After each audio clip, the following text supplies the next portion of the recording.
Ladies and gentlemen, welcome to Politically Correct Ghana lesson 225. And today's discussion is titled Haiti, the Politico-Eco-Social Crisis. Today is the 8th of April 2024.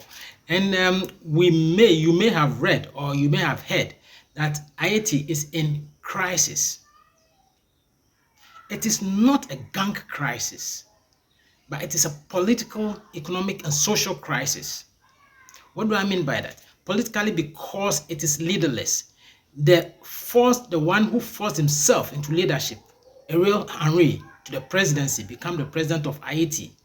He forced himself on the people of Haiti, and so there will definitely be a resistance, and he doesn't want to carry out an elections.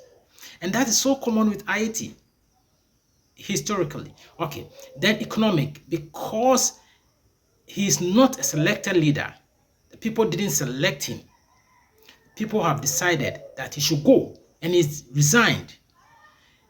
Ariel Henry has resigned, and because he's resigned, it's caused a power vacuum. That power vacuum is created political crisis, economic crisis, and the social crisis where various groups have decided to take ownership of the country.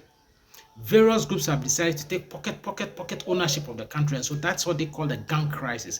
So it's just the gang crisis is an outcome of the a political crisis and the financial crisis or the economic crisis that has been created. Why has this gotten to this point? Because we need to take note. One of the essence of Haiti is not just the independence, but their own citizens, their own offsprings, and then they are the first to have attained an independence of any African country as far back as 1804, as led by these three top men, generals. That's Toussaint Louverture, Jean-Jacques Dessalines, and Henri Christophe. Toussaint Louverture, year 1804, was captured and killed by the French army, sent to France so that Napoleon Bonaparte ordered that it should be brought to him for execution. So then Jean-Jacques Dessalines took over and he sent the war to the French, defeated them, and he told them that, look, I've sent the war for war. He's giving them the war for war. He's giving them the crime for crime, and he's giving them the outrage for outrage, and he's liberated his people.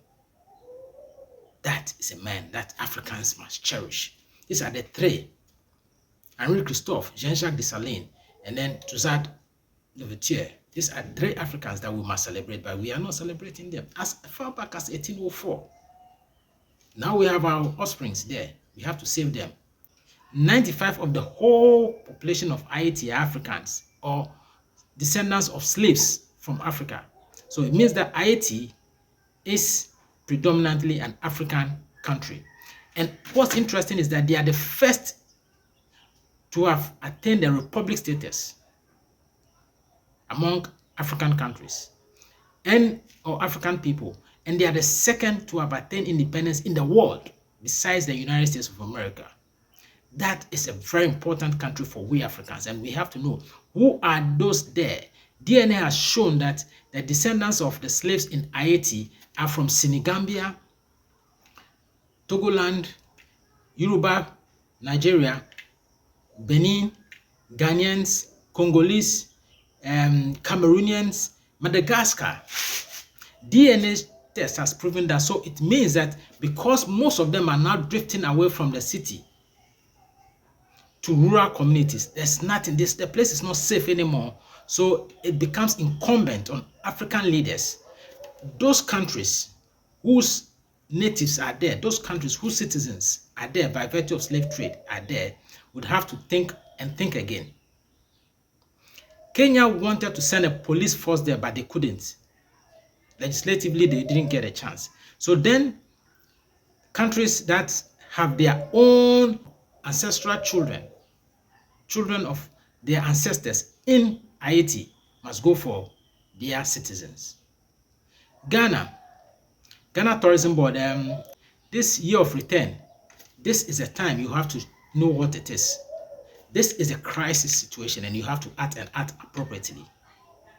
You would have to go You have to temporarily stop these dancing and music sessions of yours. Temporary. And go for the Ghanaians in Haiti.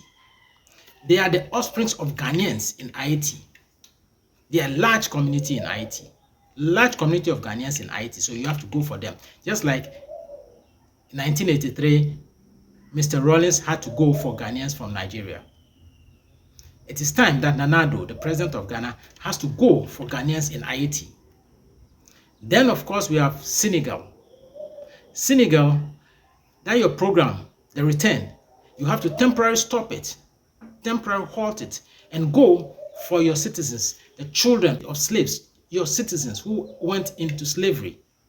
Their children, their great-grandchildren are now caught up in a crisis, a political, social crisis. You would have to go for them and bring them back home.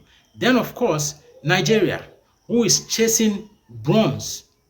Benin, you are chasing the bronze, return of bronze. Temporarily stop that bronze chasing. And then go for your nationals in Haiti. Then we pick it from there. I would suggest that these countries, Senegambia, La Côte d'Ivoire, Cameroon, Togo, Benin, Ghana, Madagascar, Congo, should team up and get a force that will go.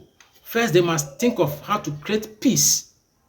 They must team up, send a force into Haiti. Their focus must be creating peace, reconstruction, and reconciliation. Creating peace, reconstruction, and reconciliation. That should be their 3-4 goals. So, all this year of return and all that to Africa, this is the time you have to show the love that you have for your own people. The name is H. Kwame Afaglo. Thank you.